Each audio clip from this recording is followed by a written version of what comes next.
Bienvenidos a Convergente. En esta ocasión tenemos como invitada a Yaira Barros Bustamante, quien es docente y da clases en uno de los entornos más desafiantes y complejos que uno podría imaginar, como lo es una unidad penitenciaria, aportando a la educación de personas en contexto de encierro, privadas de su libertad. ¿Cómo estás, Yaira? Hola, ¿cómo estás?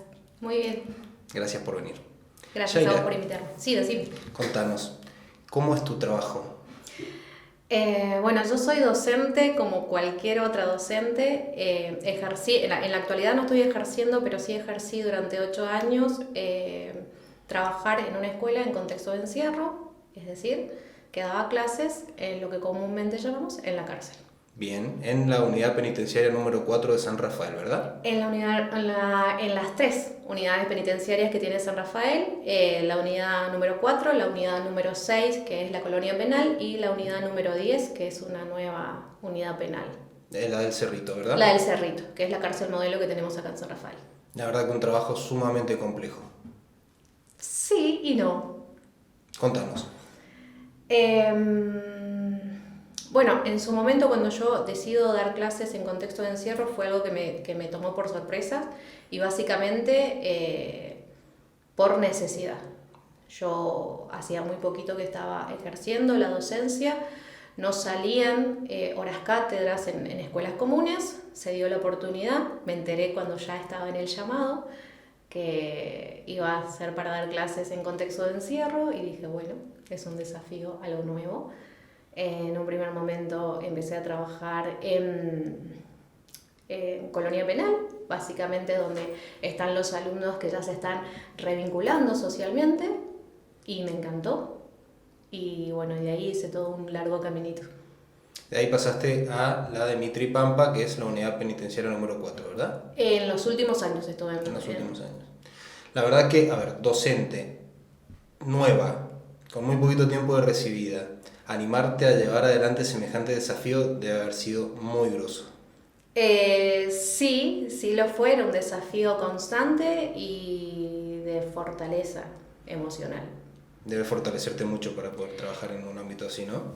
Tenés que fortalecerte y tenés que dejar de lado cualquier tipo de prejuicios. La premisa principal como docente en contexto de encierro es que somos docentes, no somos jueces ni partes. Los juicios y la valoración ética está de lado. Nosotros vamos, hacemos nuestro trabajo de la mejor manera y son alumnos. Alumnos más, como Son si fueran alumnos, niños de primaria o son secundaria. alumnos, ¿sí? Como cualquier otra persona, alumnos a los que nosotros les vamos a dar, a enseñar lo que nosotros sabemos. ¿Dabas clases a personas de qué nivel? ¿Nivel inicial, secundaria, polimodal? Secundario yo trabajo en un SENS, ¿sí? Que está dentro de lo que es la modalidad de educación de jóvenes y adultos. Yo daba en un secundario. Nivel secundario. Sí. ¿Cuántos alumnos llegaste a tener? No eran muchos porque en secundaria no hay tanta cantidad de alumnos como en primaria. Eh, alumnos, eran casi clases personalizadas. Yo en colonia penal, las personas que están en colonia penal son sumamente reducidas, entonces tal vez tenía 2, 3 alumnos. Colonia penal se podría decir, para que entiendan quien nos ve y nos escucha, es ya un ámbito mucho más relajado, donde las personas tienen un buen comportamiento, donde están a punto ya quizás de recuperar la libertad, ¿es así? Es así, tienen que tener buen comportamiento, se están revinculando socialmente. Decimos, se llama colonia penal, pero bueno, ya es una cárcel de lo que sería nivel 3 que ya pasa a ser como la granja también, ¿sí? Ellos hacen trabajos, crían animales, tienen su huerta, salen a venderla al público. Justamente para impulsar esta reinserción a la sociedad y que salgan con quizás alguna idea de qué hacer en el momento en que vuelvan a las calles, ¿no? Y tienen mayor libertad, es decir, las visitas no son tan estructuradas, son visitas en cualquier momento, los domingos son en familia. ¿Y con qué te encontraste cuando pasaste después a la unidad penitenciaria número 4? Con un mundo completamente diferente. Yo de colonia penal pasé al penal número 10 en una primera instancia. Como yo te dije, es un penal modelo que hay acá en San Rafael, uno de los pocos que tiene Mendoza, que era increíble en cuanto a estructura edilicia, en cuanto a nuestro espacio, porque siempre los docentes peleábamos por... O sea, trabajar en contexto de encierro es que dos instituciones como lo son la unidad penitenciaria y la escuela converjan, ¿sí? Y son completamente antagónicas, ¿sí? Una nos habla de restricciones, de castigo, de suprimir algunos derechos, y las otras nos hablan de algo más, de libertad, de expandir. Del anhelo de la libertad y de volver a tenerla seguramente, ¿no? La ilusión. Sí, de los chicos sí, y nosotros de poder enseñar a gente que realmente quiere. Exactamente. No todos los internos quieren ni están obligados a estar en la escuela, y los que están, en un primer momento lo toman como porque, cuando asisten a la escuela, el hecho de que ellos vayan, ¿sí? Gradualmente pasando de lo que es primaria, secundaria, o ir como egresando o terminando un ciclo, les da una pequeña reducción de pena. Tengo entendido que son hasta 20 meses. Dependiendo del recluso, dependiendo la gravedad del crimen cometido. Hasta 20 meses como máximo. Bien, tienen que terminar, supongo, sus estudios o la capacitación que hayan comenzado para poder acceder a una reducción de la condena siempre que terminen esos estudios. Siempre que terminen, eso es. El hecho de que concurran a clases asiduamente también es un tema de valoración. Pero eso, bueno, tiene que ver con el juez. De acuerdo a lo que he estado investigando, se dice, según el Ministerio de Educación y el Ministerio de Justicia, que están en este tema muy aunados, que actualmente aproximadamente el 80% de los reclusos estudian algo. Estudian o se capacitan en algo. Puede ser actividades agropecuarias, actividades industriales, o puede ser primario, puede ser secundario, o hasta carreras universitarias, desde una licenciatura en administración, contabilidad, una licenciatura en sociología. Es muy variado. Sí, es así. El mayor porcentaje se da en lo que nosotros llamamos CCT, que son los Centros de Capacitación para el Trabajo, que funcionan dentro de las distintas unidades penitenciarias. Después está la escuela primaria, ¿sí? Un CETJA, y después está el CENS. Lo que hacen a nivel terciario lo tienen que hacer a distancia. Se estudia siempre a distancia. Se estudia siempre a distancia, pero bueno, se le otorga al alumno las herramientas para que pueda hacer esa carrera a distancia. Es decir, una zona con wifi, un aula con una computadora mínimo. ¿Y en este caso salen para poder rendir exámenes, por ejemplo? Sí, yo no soy de lo que es terciario, pero tengo el conocimiento de que sí, cuando llegado el momento de rendir los finales a fin de año o a mitad, según como sea la carrera, salen a rendir. Ese alumno sale acompañado con agentes penitenciarios. Se le provee de una unidad mobiliaria que lo lleva al lugar, rinde, una vez que rinde, vuelve. ¿Y se nota en estas personas el compromiso por estudiar? ¿Notas que se hace más que nada para lograr una reducción de la condena? ¿Qué es lo que has percibido en ese sentido? Puedo hablar solamente de mis alumnos, ¿no? Por supuesto. De mis alumnos yo noté el compromiso en un 70% de ellos. Sí tenían el compromiso de hacerlo, les gustaba. El otro 30% es, tener buen comportamiento, que en el papel me firmen que yo estuve, o me llenen la ficha como que yo estuve asistiendo a la escuela, y también para ser sociales. Yo por ahí me planteo, no debe haber lugar donde los minutos pasen más lentos que dentro de una prisión, dentro de una cárcel. Supongo que debe ser bastante común que muchos de estos reclusos ingresen a estudiar, justamente porque si hay algo que tienen adentro es tiempo, y después corten con sus estudios. ¿También es alto el porcentaje de deserción? No de deserción, pero sí de estancamiento. Es decir, nosotros estamos dentro de lo que es el CENS con una modalidad que es la no gradualidad. Es decir, no es que vos estés obligado a hacer, por ejemplo, primer y segundo año de secundaria en un ciclo lectivo. Es decir, en el ciclo lectivo 2024 vos tenés que sí o sí terminarlo como en otras escuelas comunes. Es decir, se espera que un chico que va a segundo año termine segundo año en el ciclo lectivo 2024. Y si no, que lo vuelva a hacer en el 2025 si no aprobara el porcentaje de materias. En contexto de encierro se da un sistema que es la no gradualidad y es que el alumno va a su ritmo. Exacto. Entonces entiendo. sí, tenemos alumnos que están eternamente en primer año. Claro. Se percibe mayor cantidad de alumnos de nivel secundario, primario, universitario, supongo que no. El mayor porcentaje es en la primaria, ¿sí? De lo que es el tercer ciclo de primaria. Estamos hablando de quinto, sexto y séptimo, ¿sí? Y hay un menor porcentaje de lo que sería el ciclo básico, lo que es la parte de alfabetización. Esa hay menos. Y en secundaria, bueno, sí, generalmente el chico que salió de primaria, el alumno que salió de primaria pasa a secundaria. Y ya los conocemos, porque nosotros compartimos edificios, es decir, no hay un edificio aparte. Primaria y secundaria estamos juntos, todo el tiempo. Entiendo. Entonces, es un alumno más. Y el de primaria no suele a veces pedir ayuda.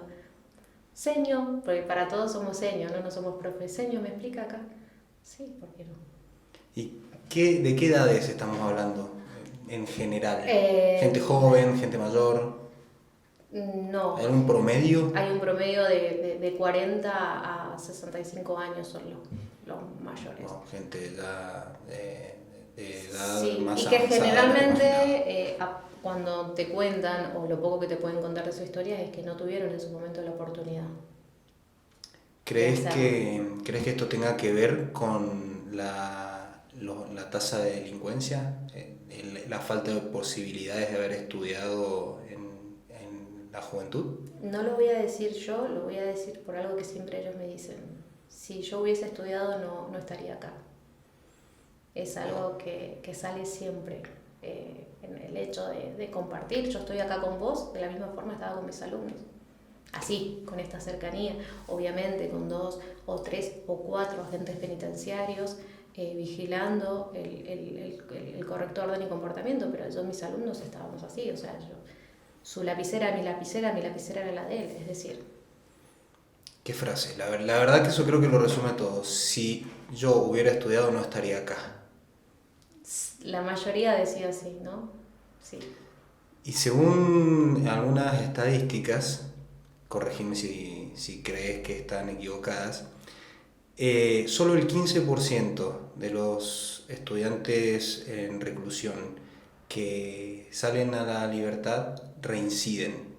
O sea que hay un 85% de personas en contexto de encierro que recuperan la libertad y vuelven a cometer un delito que los lleva nuevamente a la cárcel. En cambio, entre personas que no tuvieron estudios, ¿sí?, que no hicieron ningún tipo de estudio dentro de la prisión, se calcula que es un 40% la tasa de reincidencia en crímenes. ¿Coincidís con esto? La verdad que desconozco y no tengo la certeza absoluta para dar de esos números o de esos porcentajes, pero considero que sí. ¿Notas un cambio una vez que Sí, empiezan a estudiar? hay un cambio, hay un cambio de mentalidad, ganas de hacer y siempre el agradecimiento. Son agradecidos. Yo puedo haber tomado la decisión de dejar de dar clases por sentir que un ciclo se terminó, pero también porque, bueno, mentalmente, emocionalmente, a veces es bueno decir hasta acá llegué, no puedo ofrecer más o merezco no estancarme en solo esto. Como un crecimiento profesional estamos hablando, ¿no? Y sí, son agradecidos. Son agradecidos. El gracias seños, gracias profe. ¿Te has encontrado alguna vez con un exalumno en la calle? ¿Sí? ¿Y? Sí. ¡Hey, profe! ¿Cómo le va? Están vendiendo medias, están vendiendo, a veces les he comprado, están vendiendo repasadores o trabajando en construcción. Bien. Son personas que realmente se han reinsertado en la sociedad. Sí, generalmente me ha pasado de que esas personas han sido personas que han tenido condenas cortitas, ¿sí? De 4 años. ¿Y las personas con condenas más largas también estudian? Estudian,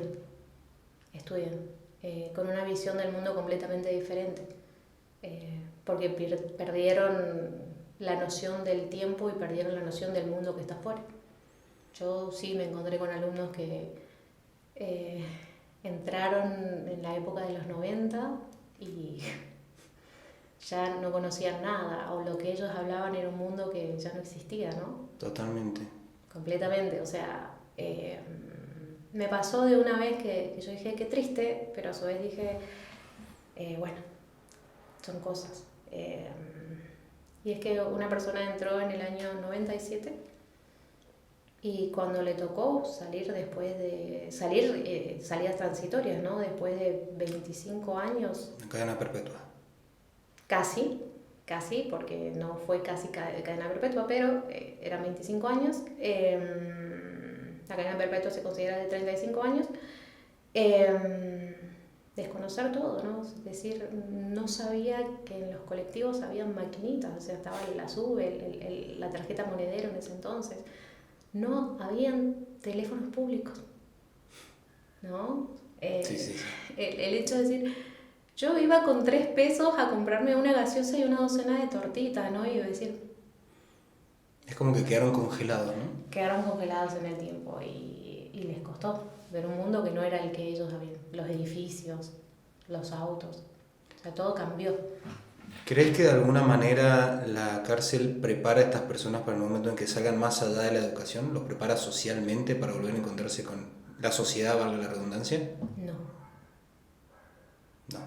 No. Esto es una valoración personal mía, no tiene que ver con esto. Yo creo que la cárcel funciona como más como algo para reinsertar y reeducar a la persona, la funciona más como un castigo, ¿no? O sea, totalmente, y a veces lo prepara para que tengan más odio con la sociedad. Creo que en general está visto por la sociedad que la cárcel es un castigo y no una manera de reinsertar a una persona en la sociedad. Muchas veces cuando uno escucha ante determinados crímenes una condena, dice ojalá no vuelva a salir nunca esta persona, ojalá te pudras en la cárcel, ojalá. Nunca se habla desde el punto de ojalá mejores, ojalá puedas cambiar, ojalá puedas salir y hacer el bien por la sociedad. Sí, porque se supone que cuando uno hace algo que está mal es completamente condenable, ¿no? Y somos jueces y partes. De lo más difícil que les toca a los internos hoy por hoy es no son las condenas de un juez, son las condenas sociales. Si a vos la sociedad te condenó, aunque salgas dentro de 10, 15 años, vas a estar condenado. Si sos culpable ante una sociedad, posiblemente nunca logren decir mereces salir y cambiaste y te diste cuenta de tu error y esto es así. Esto probablemente no se entienda como una apología a la delincuencia. No, para nada. Simplemente como, veamos la cárcel como lo que realmente debería ser, que es la posibilidad de que una persona que cometió errores, ¿sí?, que los hay de todos colores y de todos tipos, pueda realmente hacer un examen de conciencia, como quien dice, entender la gravedad de sus actos, reeducarse en lo que necesite y en base a eso volver a la sociedad como una persona renovada que realmente busca hacer el bien. Ese es mi concepto. Ese es un concepto y casi una utopía, ¿no? No solamente en la cárcel de Argentina, en la cárcel de casi, yo me atrevería a decir, de toda Latinoamérica y del mundo. Sí. La idea sería esa. Creo que en algunos lugares se está reinterpretando, ¿sí? Hablemos países quizás más nórdicos, algunas regiones de Europa, pero sí, lo que es en Argentina realmente no conozco muchos casos, que seguramente vos sí, pero yo realmente conozco muy pocos casos de personas que entraron a la cárcel y salieron mejores, como mejores personas. Es muy común que salgan con más contactos, con más posibilidades de delinquir, con contactos que tienen que ver con las drogas, con el narcotráfico, con la violencia, seguramente también debido a las mismas interacciones que tienen con otros reos ahí adentro, ¿no? Yo creo que está un poco sesgado y es una interpretación de la sociedad en general, el hecho de esto de que vos decís no conozco y el hecho de desconocer, nosotros pensamos que la mayoría es así, pero siguiendo los números que vos me dijiste solamente el 15% vuelve a reincidir. de un 40%. Es decir, si nosotros hablamos de un 40% de personas que no se educaron en la escuela, ¿no? Que salieron en libertad, y hay un 60% que se reinsertó. Sí. Y que posiblemente sea el verdulero que te trae Sí. o te vende las cosas. Es decir, caras vemos, corazones no sabemos, y historias tampoco. Entonces, no es tan así, no es el 100% de las personas que una vez ingresaron a la cárcel y salieron y no mejoraron en nada. Es decir, hay un 40%, ¿sí? de personas que reinciden y que posiblemente hasta incluso eligen reincidir porque no se imaginan la vida afuera. Es súper triste a veces escuchar a chicos, hombres, que dicen, llevo tantos años acá que no me imagino la vida. Y eligen eso. Con familias, con todo afuera esperándolos quizás, o ya no tanto. Ya no tanto. Ya no tanto. Cuando hay una familia hay. Y hay gente que sale de la cárcel y que se va. Justamente por la condena social, ¿no? Esa familia sabe que el día de que la persona salga de la cárcel van a tener que irse a otro lugar. Donde no los conozcan, donde no haya un juicio. ¿Sí? Pero bueno, no todos, hay un 60% que sale y está, y seguramente te lo cruzaste, seguramente así como yo sé que ese alumno que se me cruzó en la calle y me vendió un par de medias o unos repasadores, que yo lo conocí porque yo lo conocí en la cárcel, seguramente te vendió a vos también, ¿me entendés? Y vos vas a decir, es un laburante más, y mirá cómo labura, pues se levanta a las 6 de la mañana, y esa persona aprendió estando en la cárcel. Y dio gracias de que le diste la oportunidad, o estando ahí, tuvo la oportunidad de hacer esto. Ahí viene el agradecimiento, justamente. Ahí viene el agradecimiento y el decir, yo me equivoqué, por este lado no es, y voy a hacer esto así. Hay un porcentaje grande que no conocemos. Bueno, creo que genera esperanza lo que estás diciendo. Sí. Tampoco quiero que se me vea como que yo estoy haciendo una apología de la delincuencia o de esto. Yo estoy diciendo de que somos personas. Creo que una vez que están adentro, ¿sí? Ya no se los puede considerar delincuentes, sino personas en un proceso de reinserción. Fueron delincuentes afuera, ahora ya están pagando por esos delitos. Y el derecho que se quita, que era el que yo siempre decía y el que a mí siempre me decían, porque, a ver, así como juzgan a la persona que está dentro, también juzgan a la persona que va, es decir, ¿y por qué? ¿Para qué le das clases si no se merecen nada? Entonces yo tener que decir, ¿no se merecen nada o es que yo no soy juez y lo que se les quitó es el derecho a la libertad? Uno de los derechos más dolorosos, porque créanme que no hay otra cosa que no sea más que te quiten la libertad de ser, pero el derecho a la educación, el derecho a la salud, no. Entonces yo sé que a veces se encuentran con gente que de repente decís, o estoy en un ámbito, un hospital público, ¿no? Y de repente vemos que llegó alguien que viene con esposas y lo atendieron primero. Y la gente se enoja, por supuesto, porque dice, a él que es un delincuente le están dando prioridad.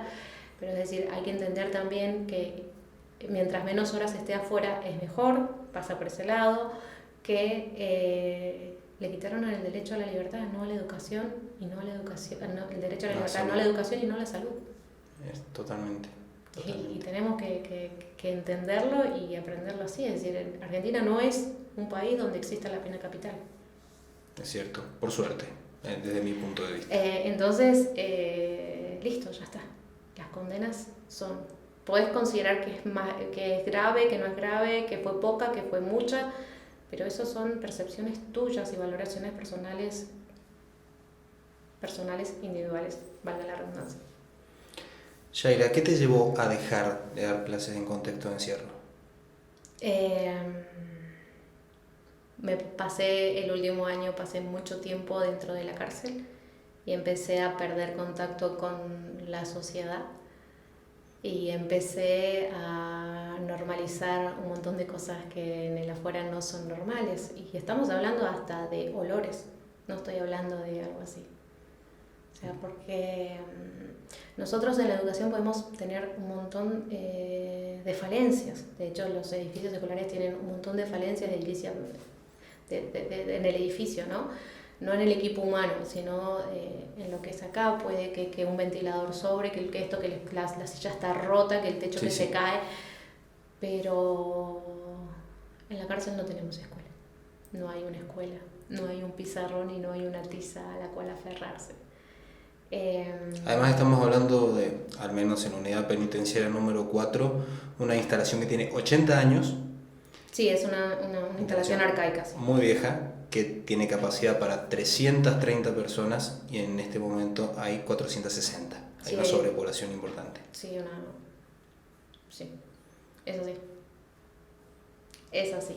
Y no es que no haya otros lugares, es decir, hay otros lugares. Está la unidad penitenciaria número 10, que es excelente, hermosa, pero tampoco tiene capacidad para muchas personas. Y ya hay superpoblación Ya también. Sí. Y no hay tantos en Colonia Penal o la Granja Penal, que todo el mundo conoce, porque todavía no están preparados para esa mediana libertad tampoco. Sí, tengo entendido que quienes están en la colonia penal, incluso las medidas de seguridad son mínimas. Son mínimas y dependiendo del interno hasta tienen permiso para ir a trabajar. O sea, hay chicos que se van a las 6 de la mañana, salen en su bicicleta o bien o tienen algún familiar que los viene a buscar en moto, van a trabajar y a las 6 de la tarde, 7 de la tarde, 6, porque a las 7 ya tienen que estar adentro y se cierra todo, están de vuelta, es decir, tienen 12 horas para trabajar. Y generalmente para que a vos te den ese permiso de trabajar tiene que ser una empresa en la que vos estés en blanco.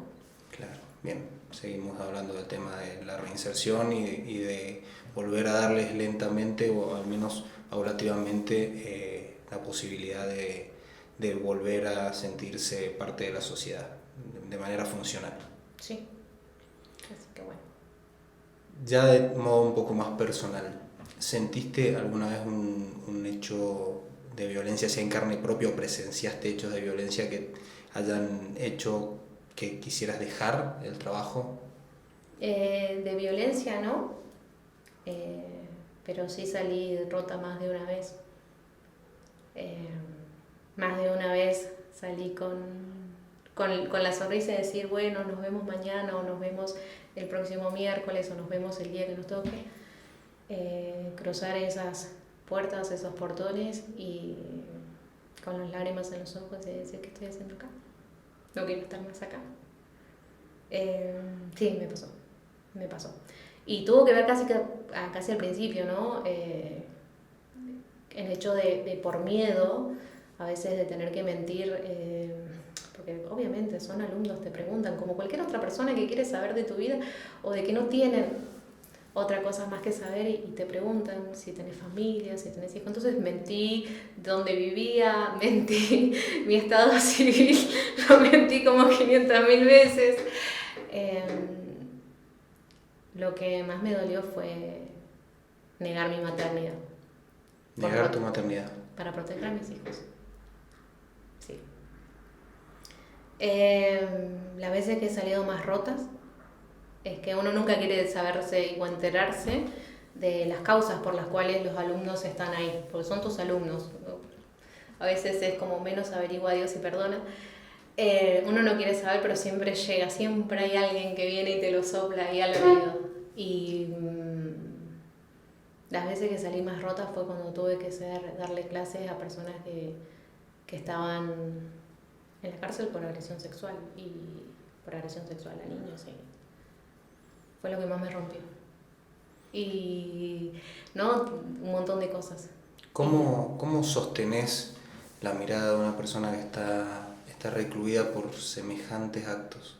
¿Cómo lograbas sacarte ponerte la careta para poder dar clases y cumplir con tu rol profesional, teniendo presente todo lo que esas personas hicieron? Fortaleza, era como un sartén de teflón, todo me resbala, pero hasta cierto punto, por eso te dije, más de una vez yo salí rota, con lágrimas en los ojos. Sí me pregunté que si yo no tendría que estar afuera enseñándole a chicos y no a gente que lastima. Miré al cielo y dije, es por mis hijos. Hay una necesidad económica. Y después seguí con mi vida porque uno aprende, ¿no? Cada vez que los cerrojos se cierran, son muchas puertas que se abren y se cierran con candados. Tienen todo un sonido que en tu cabeza hace tac, tac, tac. El último, el cuando vos decís, saludás a la gente penitenciaria y le decís hasta mañana, con una sonrisa, porque yo siempre con una sonrisa. El último es liberador. Es, bueno, ya está, me olvidé. Y me pasaba que el medio de transporte que yo uso, el medio de transporte que yo uso es la moto. Entonces me gustaba sentir el aire en la cara y a veces el hecho de que se vayan secando las lágrimas de una vez fue como liberador. Y algún grito pegué, ¿eh? Sí, sin dudas, como mínimo. Pero bueno, sí, pero bueno, cuesta con respecto a esto de personas que están... Cuesta no ser juez ni parte y cuesta que no te conmueva. Yo, sobre todo siendo madre, ¿no? Pero fortaleza. ¿Crees que esta fortaleza pasa a ser ya más un blindaje, una armadura que uno se tiene que poner para aguantar y no dejarse penetrar por todas estas emociones? Sí, es un blindaje.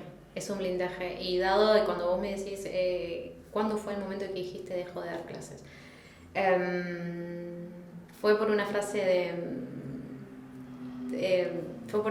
que leí en un libro, la que me quedé meditándola, que decía, cuando pasas mucho tiempo observando la oscuridad te mira. Wow. Y dije, y si empecé a normalizar ciertas cosas que no son normales, como lo que yo te decía, los olores, el ambiente. Es decir, yo voy a decir algo que todo el mundo sabe, que es un secreto a voces, y es decir, en las cárceles hay olor a mugre, hay olor a cloaca, en la cárcel hay ratas. Estás dando clases y las ratitas pasan por tus pies. En la cárcel no se está calentito. No existe el calorcito de decir llego a dar clases si hay un calefactor encendido, aunque sea en piloto o esto. No hay. Y muchas veces una de las cosas que nosotros no podemos ingresar con perfumes o con nada de eso que contenga alcohol, las lapiceras no tienen que ser muy punzantes, un montón de requisitos, ¿no? Además de decir la estructura de llevar un guardapolvo, seas maestra o seas profesora, todas esas cosas que son normales, que hacen a la regla, también estaba eso, y a mí me pasaba de que llegaba un momento en que veía a mis compañeros años y años, ¿no? Yo decía, yo también llevaba mucho, yo decía, no voy a dar nombres, ¿no? ¿Y cuántos años llevas acá? Y yo llevo 20 años, y yo lo veía tomar mate, y lo veía comer tortitas.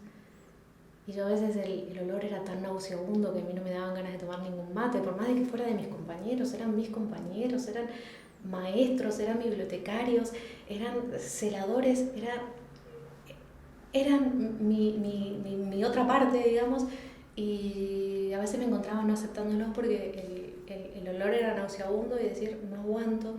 Yo me acuerdo que lo único que me permitían entrar era crema, entonces me llevaba esas cremas de una marca en especial que tiene un olorcito a frutas y me ponía crema y estaba permanentemente así y dije, no, ¿por qué me tengo que acostumbrar a eso? Entonces yo le decía a una, ¿vos no sentís el olor? ¿Cómo haces? Ya no lo siento, me dijo ella. Y yo dije, si ya no sentís el aroma, si ya ciertas palabras te parecen... ciertas frases te parecen cotidianas, si ya cierta vestimenta, si ya cierta agresión te parece cotidiano, no quiero normalizarlo. Bien. Y fue el desencadenante que yo dijera así. Pero antes de eso fue mi broche de oro, yo participé de lo que fue un programa que se llamaba el acompañamiento del egreso efectivo. Y ver a mis alumnos egresarse y ver que yo me pasé básicamente de lunes a viernes, estaba ahí, tenía un cupo de horas que eran 15 horas. Vos pensás que los CENS son 3 horas y media diarias. ¿Sí? Básicamente sí. Yo tenía 15. Wow. O sea, son 18 horas semanales en total, yo tenía 15, o sea, solamente 3 de esas horas no estaba ahí en la cárcel. O sea, de lunes a viernes yo estaba ahí y ya está. Entonces, cuando fui parte de ese programa, cuando los vi egresarse, cuando vi que al CENSA al que yo pertenecía por fin tenía egresados, cuando los chicos daban gracias, cuando me decían, profe, me egreso, pero ya me inscribí, y estaban averiguando qué carrera también seguir, y fue muy lindo, fue lindo. O también me pasó, ¿no?, de chicos que decían, ¿cómo tengo que hacer para ser ayudante de cátedra o para estar dentro del programa de alfabetización? Es decir, los chicos mismos se querían seguir estando en la escuela, es decir, ya se egresaron, ya está, pueden ir. No, ellos querían en la mañana estar en la escuela, porque la escuela es eso también, o sea, tiene su parte también, como yo te decía, que no quiero normalizar olores, no quiero esto, pero es eso también, es los profes que le ponen la mejor, es escuchar el ruido, es escuchar carcajada y es vida en comparación de cuando ellos están en los pabellones, ¿no? Es una de cal y una de arena. Es una de cal y una de arena, totalmente, totalmente, pero bueno, no me arrepiento, estoy contenta y es una experiencia muy linda. Y viste que a veces dicen, nunca digas de esta agua no he de beber. Exacto. Posiblemente en un futuro, quien dice, yo vuelva a dar clases en contexto de encierro, o quizás no, porque amo también estar afuera, amo ver a mis adolescentes también. Si bien ya no estás dando clases, sí estás llevando a cabo actividades muy relacionadas. Sí. Contanos un poco. Doy talleres de capacitación una vez al año, siempre eso, a veces me invitan y yo voy sumamente agradecida a la Universidad Nacional de Cuyo, la UNCuyo, y al IES de la Tuel, el de los profesorados, donde hablo de cómo es la dinámica de dar clases en contexto de encierro, justamente para profesionales que se están formando, para futuros profesores. Para las personas que tomen tu batuta. Para los profesores que se animen, no son muchas, no son muchas, pero sí. ¿Recomendarías a docentes que se animen? Sí, pero si sienten un llamado de que sí, que quieren probar y tienen como una conciencia social, sí. A personas que les desagrada y les puede hacer mucho daño. Bien, está bueno diferenciarlo. Sí. Bueno, Yaira, desde ya muchas gracias, ha sido un placer tenerte acá. No, gracias. Realmente agradecer tu labor social también, lo cual es impresionante y imprescindible. Bueno, gracias. Simplemente doy clases, no es. Parece simple, pero no lo es, todo lo contrario. Bueno, gracias. Yo te agradezco un montón por invitarme, gracias. Agua, Yaira.